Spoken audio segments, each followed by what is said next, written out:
ആകാശവാണി. നമസ്കാരം. പ്രത്യേക വാർത്താ ബുള്ളറ്റിൻ വായിക്കുന്നത് കൃഷ്ണ.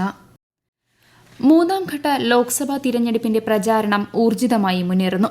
ബിജെപിയുടെ മുതിർന്ന നേതാവും പ്രധാനമന്ത്രിയുമായ നരേന്ദ്രമോദി കോലാപൂരിലും കേന്ദ്രമന്ത്രി അമിത്ഷാ ഗുജറാത്തിലെ പോർബന്തറിലും തിരഞ്ഞെടുപ്പ് റാലിയെ അഭിസംബോധന ചെയ്തു.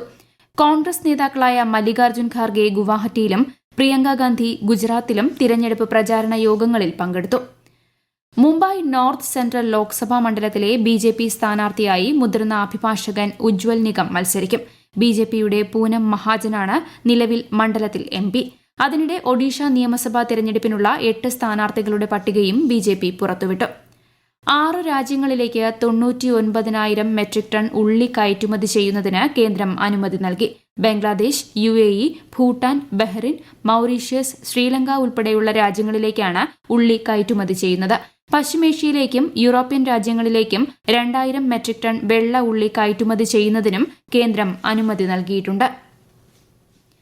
കാട്ടുതീ നിയന്ത്രണ പ്രവർത്തനങ്ങളുടെ ഭാഗമായി വനം വകുപ്പ് ഉദ്യോഗസ്ഥരുടെ അവധി ഉത്തരാഖണ്ഡ് സർക്കാർ റദ്ദാക്കി. കാട്ടുതീ നിയന്ത്രിക്കാൻ സംസ്ഥാന സർക്കാർ പ്രതിജ്ഞാബദ്ധമാണെന്നും അവശ്യ നടപടികൾ സ്വീകരിച്ചിട്ടുണ്ടെന്നും ഉത്തരാഖണ്ഡ് മുഖ്യമന്ത്രി പറഞ്ഞു. 598 ഇടത്താണ് ഉത്തരാഖണ്ഡിൽ കാട്ടുതീ പടർന്നു പിടിച്ചത്.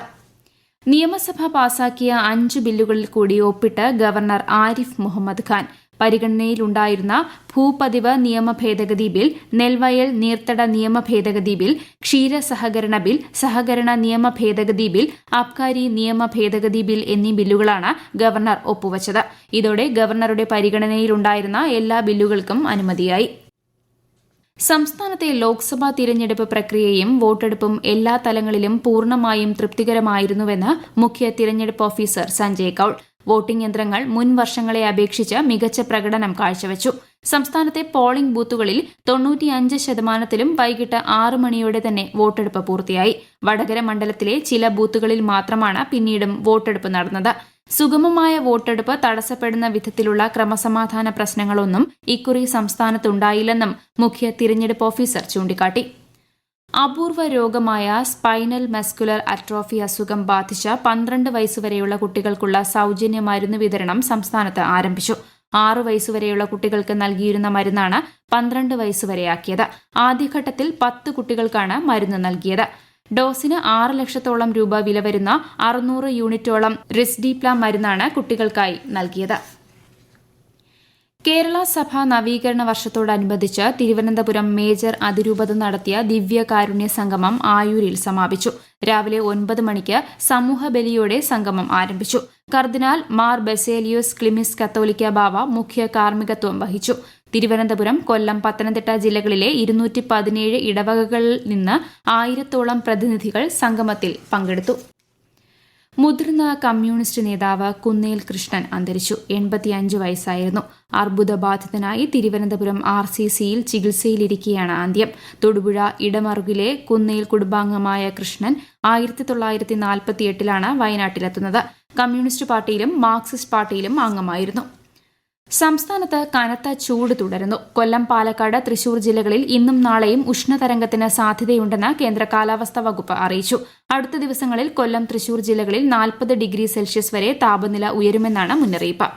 ഉഷ്ണതരംഗ സാധ്യത കണക്കിലെടുത്ത് സംസ്ഥാനത്ത് അതീവ ജാഗ്രത പാലിക്കണമെന്ന് ആരോഗ്യമന്ത്രി വീണ ജോർജ്. കുഞ്ഞുങ്ങൾ, പ്രായമായവർ, ഗർഭിണികൾ, ഗുരുതര രോഗമുള്ളവർ എന്നിവർ പ്രത്യേകം ശ്രദ്ധിക്കണം.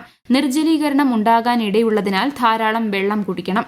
ശാരീരിക ബുദ്ധിമുട്ടുകൾ ഉണ്ടായാൽ ഉടൻ ചികിത്സ തേടണമെന്നും മന്ത്രി അഭ്യർത്ഥിച്ചു. IPL ക്രിക്കറ്റിൽ ആദ്യ മത്സരത്തിൽ മുംബൈ ഇന്ത്യൻസിനെതിരെ ഡൽഹി ക്യാപിറ്റൽസിന് 10 റൺ ജയം.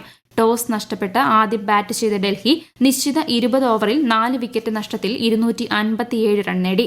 258 റൺ വിജയലക്ഷ്യവുമായി മറുപടി ബാറ്റിംഗിനിറങ്ങിയ മുംബൈക്ക് 9 വിക്കറ്റ് നഷ്ടത്തിൽ 247 റൺസ് നേടാനേ സാധിച്ചുള്ളൂ. ലക്നൌവിൽ നടക്കുന്ന 2ാം മത്സരത്തിൽ ലക്നൌ സൂപ്പർ ജയന്റ്സും രാജസ്ഥാൻ റോയൽസും ഏറ്റുമുട്ടുന്നു. ടോസ് നേടിയ രാജസ്ഥാൻ ബൌളിംഗ് തിരഞ്ഞെടുത്തു. ഒടുവിൽ വിവരം ലഭിക്കുമ്പോൾ ലക്നൌ 13 ഓവറിൽ 3 വിക്കറ്റ് നഷ്ടത്തിൽ 133 റൺസ് എടുത്തിട്ടുണ്ട്. ഷാങ്ഹായിൽ നടക്കുന്ന ലോക അമ്പെയ്ത്ത് മത്സരത്തിൽ ഇന്ത്യയുടെ ജ്യോതി സുരേഖയ്ക്ക് 3ാം സ്വർണം. കടുത്ത പോരാട്ടത്തിനൊടുവിൽ ടോപ്പ് സീഡായ മെക്സിക്കോയുടെ ആൻഡ്രിയ ബെസറയെ പരാജയപ്പെടുത്തിയാണ് ജ്യോതി ജേതാവായത്. പ്രത്യേക വാർത്താ ബുള്ളറ്റിൻ കഴിഞ്ഞു. അടുത്ത വാർത്താ പ്രക്ഷേപണം നാളെ രാവിലെ 6:45.